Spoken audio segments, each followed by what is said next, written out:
So in our last video, we started the step-by-step guide to starting beekeeping in Nigeria, a practical approach for beekeepers.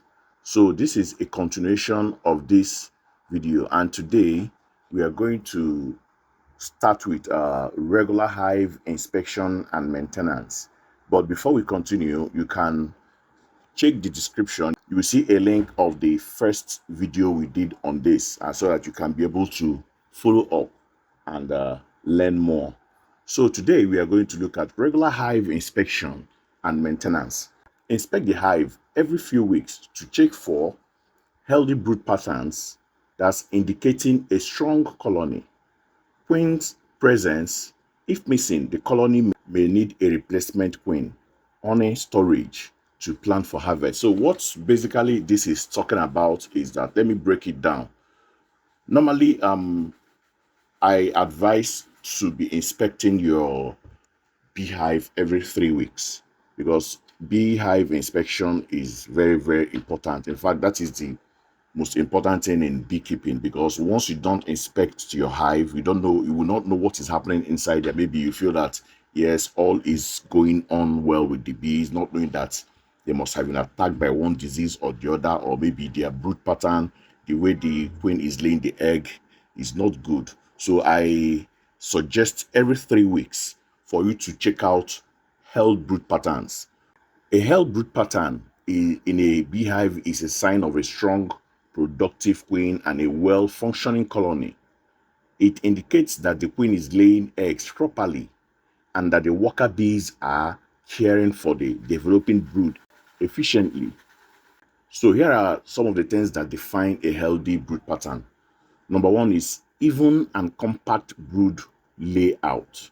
First of all, brood is the egg of the queen. When you come to a comb, as you've seen on this image or the video, this is the brood, the brownish dots you are seeing in the honeycomb. That's the brood. So you have to ensure even and compact brood layout.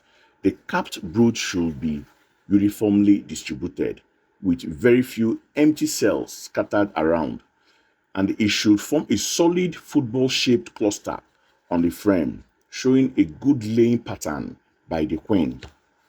So the next thing, you have to look out for the presence of nurse bees attending to the brood. Worker bees should be actively feeding and tending to the larvae with royal jelly and bee bread. In the course of the lecture, you will get to understand what royal jelly is and the bee bread. So let's go on to the next one, which is queen's presence. So as I said earlier in the previous video, that without the queen in a colony, that colony is not going to survive. So if missing, the colony may need a replacement queen. So once there is no queen in that colony, the worker bees will immediately raise another queen. You get, from all the eggs in the honeycomb, they will start feeding a particular egg with what is called royal jelly. Is a special food rich in protein, manufactured or produced by the bees to feed the queen, or rather to feed an egg that they want to form a queen. So they will start feeding an egg with that royal jelly so that it will develop into a queen. Within 16 days, a queen will emerge, because there must be a presence of a queen, because if there's no queen in a colony, that colony is not going to stand, it's not going to survive, because the queen has to be reproducing. So the next one is honey storage. So you now start planning for your honey harvest. So the more you inspect the hive, you'll now be able to know when the colony or when the hive is ripe for harvest. You get, because if the bees fill all the combs with honey, the next thing they will do is they'll have to cap it with beeswax. They will cover the surface of the comb with beeswax so that those honey will be preserved. So let's move on to the next one. Harvesting honey safely. Harvest honey when most combs are sealed with wax. So that is what I said, that once the combs are ripe, for you to know that they are ripe, it will be sealed with wax. use a smoker to calm bees before collecting honey. Because once you want to go and harvest, you must go with a smoker. Because once, if you go there without a smoker, the bees are not going to allow you to do anything. They will be flying everywhere. In short, you won't see space to do anything. So that is why it is always advisable to go with a smoker once you want to inspect your hive or harvest, so that the smoke will calm those bees down. It will disconnect their communication. You get, because bees communicate with what is called the alarm pheromone. Because once they sense danger, they will start communicating amongst themselves. That is when the big bees will attack and sting you. But with that smoker, with the help of the smoker, it will make them docile. They can't be able to communicate again. So you will be able to see chance or have the chance to carry out what you want to do. The next is extract honey carefully, filter impurities, and store in clean container. So while going, you have to go with your clean bucket that you're going to, it depends on how you are going to harvest. If you are going to use a centrifugal machine, that's a honey extractor, you don't really need to go with the buckets, you get, because you are going to place them inside that extractor and extract the honey. But if you don't have the extractor, that is when you go with a clean bucket where we'll be putting in the honeycombs for harvesting. So the next one we are going to talk about is managing pests and diseases. This is very, very important. It is part of why you always have to carry out your inspection. So common threats include wax moth and hive beetles. They destroy honeycomb and weaken the colony. These are the most dreaded diseases that affect the colony, especially wax moth. Once your colony gets affected with wax moth, they're going to eat up the bee comb. They will lick the honey, they will eat the bee comb, the honeycomb rather, and makes it look like a cobweb. And in doing that, the bees will abscond. They will leave the hive for you. Then another one is hive beetle. They are another one that disturbs the bee a lot. So you have to be checking all these things to prevent them from attacking your hive. So the next one is ants and termites. Attacks the hive and steal honey. That is the major thing they do. You know, honey is sweet, and you know what ants and sweetness, they are 5 and 6.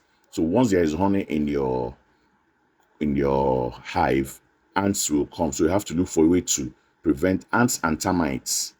Depending on how your colony or your bee stand is, normally you have to get something like grease or condensed oil and pour on the legs of your stand, so that the crawling insects will not be able to crawl inside and have access to the honey.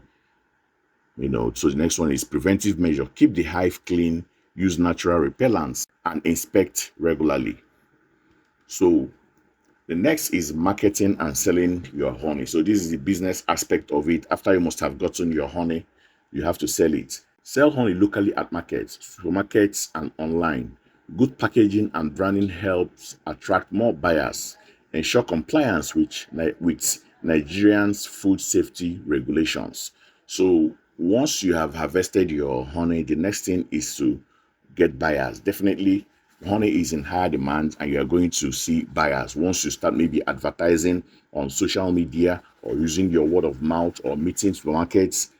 They will definitely allow you to sell your product, because they themselves know that honey is in high demand. For the fact it is raw honey and original honey, it will move. And with time, you can register with NAFDAC. When you start packaging it, doing a good packaging, because you need a NAFDAC number for it to sell. It will even boost your product once people see that it has a NAFDAC number. So the next one is expanding your apiary, which is very, very important. And you have to expand. If it's someone that started with 2 boxes, you can't continue with that 2 boxes. So as you gain experience, you can increase the number of hives and diversify into other bee products like beeswax for candles and cosmetics, propolis for medicine, and pollen as a health supplement. Propolis is a substance. It's something that bees, they do get it from trees. It's gummy. They use it to seal any opening in their hive to prevent intruders. So That is what propolis is, and is highly medicinal. And pollen is, as I explained in the last video, they get it from flowers. Flowering plants is a source of food for them also.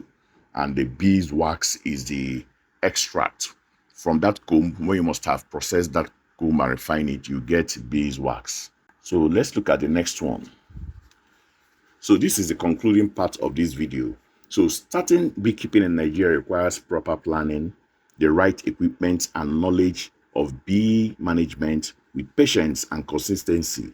Beekeeping can be a profitable, sustainable business. It is profitable and is sustainable for the fact you are doing your checks and balances well. You gain from it, and it is sustainable. Bee can never go extinct. They are always there. It's evergreen. So that is why it is sustainable. It's a sustainable business. So this is the question and answer section. So any question you have on pertaining beekeeping, you can drop your comments at the comment section and I will attend to it. So thank you so much for watching, and don't forget to subscribe to this channel so that you'll be able to be getting more insights on beekeeping. Thank you and have a wonderful day.